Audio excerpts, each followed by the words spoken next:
आता ही मेथीची भाजी स्वच्छ धुवून बारीक चिरून घेणार आहे आणि मग कढईत गरम करून नुसती फ्राय करणार आहे, पाणी घालणार नाही, थोडीशी मऊ होण्यासाठी.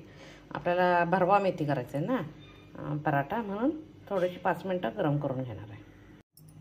आता डाळ करण्यासाठी मी एक पेला पाणी ठेवलं आहे आणि ते गरम करायला ठेवलं आहे.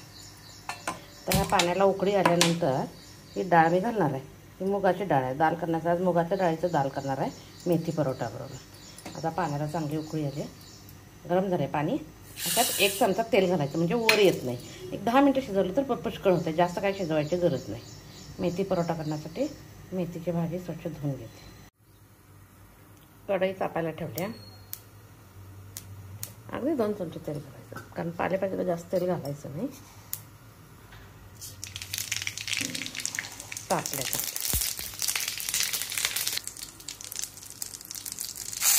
आलं लसूण पेस्ट,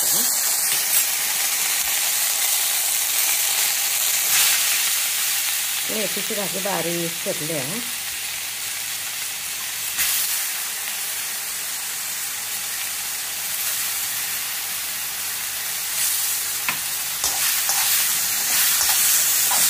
कोणाला हिरवी मिरची आवडत असेल त्यांनी हिरवी मिरची घालायची, कोणाला लाल तिखट आवडत असेल त्यांनी लाल तिखट घालायचं. आता मी काय 1-2च पराठे करणार आहे नाश्त्याला, मी त्याच्यात लाल तिखट घालते. हे पाणी आहे आटलं गेलं पाहिजे. भाजी थोडीशी मऊ झाली की स्टफ करायला पूर्णासारखं चांगलं होतं, मग अलग तरी कसं करायचं. आता याच्यात तिखट मीठ एवढंच घालायचं, त्याच्यात पाणी नाही घालायचं. फक्त वाफेवर किती घेत तेवढं थोडंसं मीठ घालायचं आणि थोडंसं आम्ही हिरवी मिरची घालणार नाही म्हणून लाल तिखट घालते.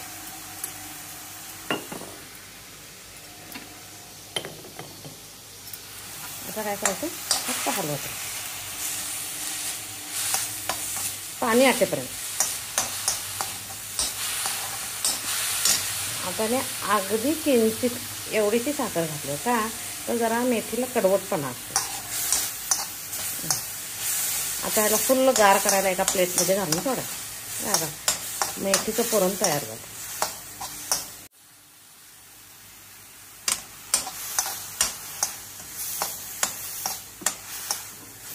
पाणी पूर्ण आटलं गेलं. आता गॅस बंद करून घेते. आता ही गार व्हायला पाहिजे, गार होईपर्यंत स्टफ करायला येत नाही. ही कणिक भिजवून ठेवले मी अर्धा तास अगोदर, चांगली मऊ व्हायला पाहिजे गव्हाची कणिक. कधी पण कणिक भिजवल्यानंतर त्याच्यावर बोटं उठवणं गरजेचं आहे. भिजवून ठेवल्या, फक्त ही भाजी गार व्हायची वाट बघायची. भाजी गार झाली की स्टफ करून पुरण भरल्यासारखं भरून पराठा टाकणार आहे. दूध तापायला टाकले. दाल करी करण्यासाठी ही बोटची पीठ डाळ मी शिजवून घेतली. बोटची पीठ भासत एवढी अशी, त्याला बोटची पीठ म्हणायची. आता फोडणी टाकणार आहे. काय मसाला वगैरे वापरणार नाही, साधं प्लेन दाल.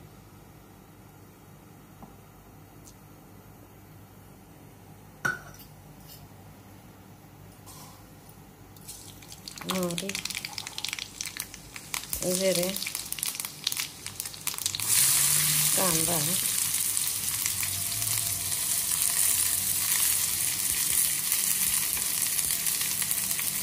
कांद्यात वास छान येतोय म्हणून जरा अशी तेलात कोथिंबीर करायची, नंतर थोडी घालायची. पण आता जरा वास येतो चांगला, आता थोडी घालायची.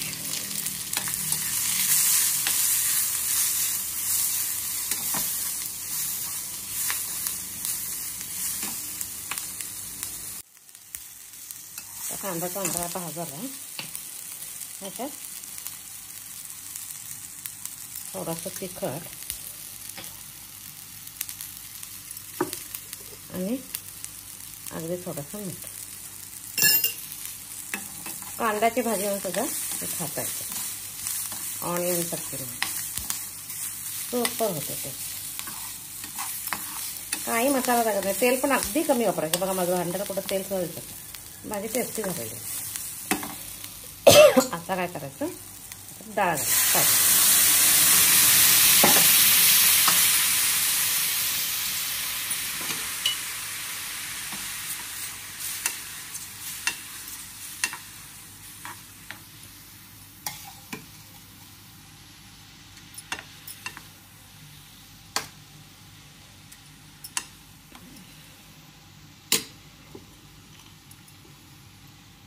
आता इकडं दुधाला उकळी यायला लागते. कोथिंबीर मगाशी थोडी घातली, आता थोडी घालायची.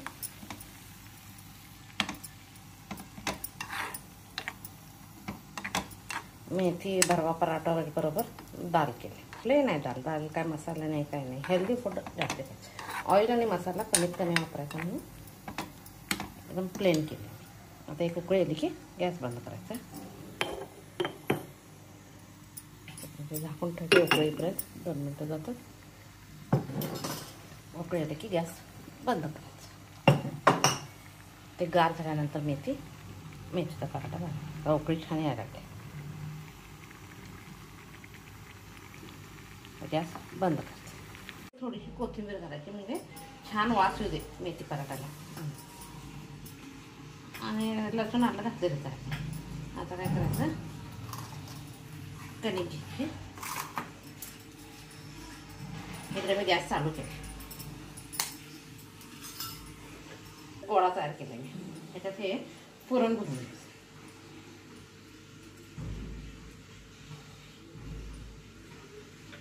एक्स्ट्रा का आहे काढून घ्या.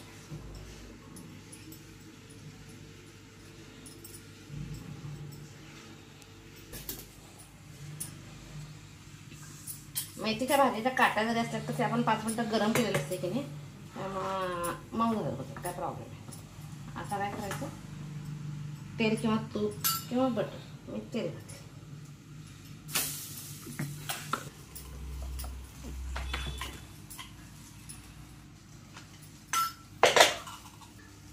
आता मेथीची भाजी, थोडासा कांदा, काहीतरी वेगळं ओके.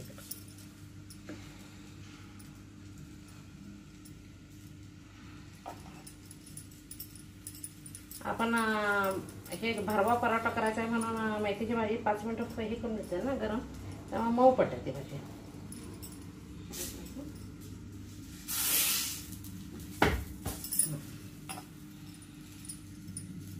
मला हिरवा आवडतो म्हणून मी घातलं नाही. कोणाला हिरवा आवडत नसेल त्याने हळद घालायची, म्हणजे पिवळसर करायचं. मला आता मेथीचाच पराठा करायला म्हटल्यावर हिरवा असणं गरजेचं आहे. दाखवते.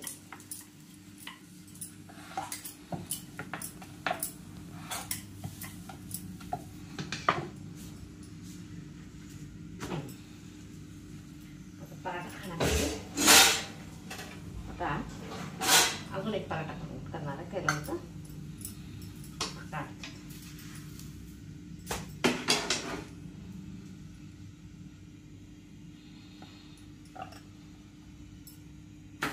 आता खाल्लं पहिल्यांदा तेल सोडायचं.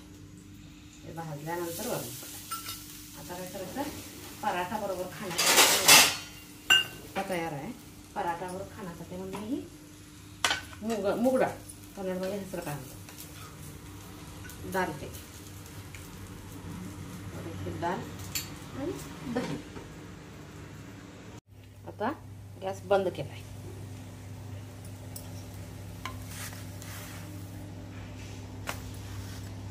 हा एक पराठा काढला.